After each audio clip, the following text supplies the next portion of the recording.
So we're here tonight to discuss the Conservatarian Manifesto, the Libertarian Movement, the Liberty Movement, whatever you might call it. And obviously, with Bernie Sanders dominating the conversation on the Democrat side, and Donald Trump, who might be the inevitable nominee on the Republican side, you couldn't have a better environment for limited government and free markets and non-authoritarian politics. Obviously, my tongue is firmly implanted in my cheek when I say that. It's not my word.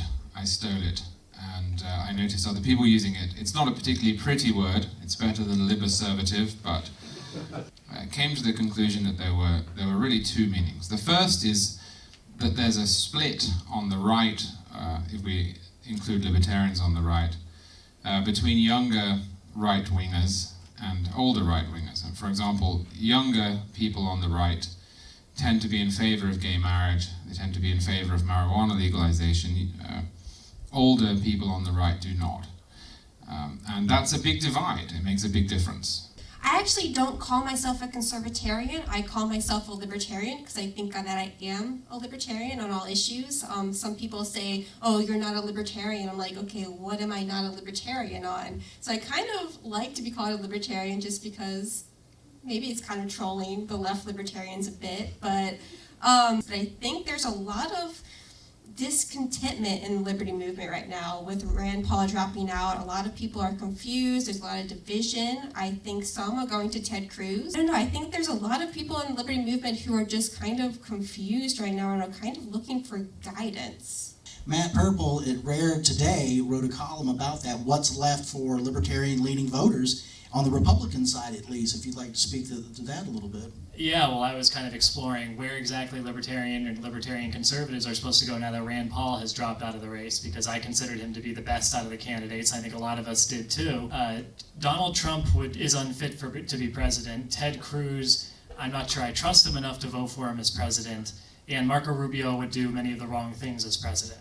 And so you kind of have to break those down and decide, all right, which of these candidates is the worst except for all the others? And that's a very difficult decision. And you start with Donald Trump. There's a big Trump-shaped shadow cast across this room right now, I think, throughout all of politics, because he is the front runner by a long shot. It is, I think, something that none of us expected to happen, this huge populist uprising, this big, immigration becoming the big issue. A lot of us weren't prepared to confront that. I think me, you, and Charles at least wrote a dozen pieces saying this would never happen, but here we are. Oh yeah, and insulting him after he came out and never thinking he would get to this point, and yet, he just won Nevada by a huge margin. The silver lining I see in Donald Trump is that people really are ready for some sort of radical change. Unfortunately, it's the worst possible solution with the worst possible representative with all the authoritarian measures you could possibly imagine. That's the silver lining. It is very disappointing to me thinking that we were in a libertarian moment, that there were some real possibilities for criminal justice reform, doing something different on the drug war, having a strong military but maybe a more sane military across the board. And I don't think we're at probably the most disastrous place we could be for those liberty principles, with Trump probably being the inevitable nominee and Bernie Sanders being as popular as he is and Hillary Clinton probably still being the nominee there.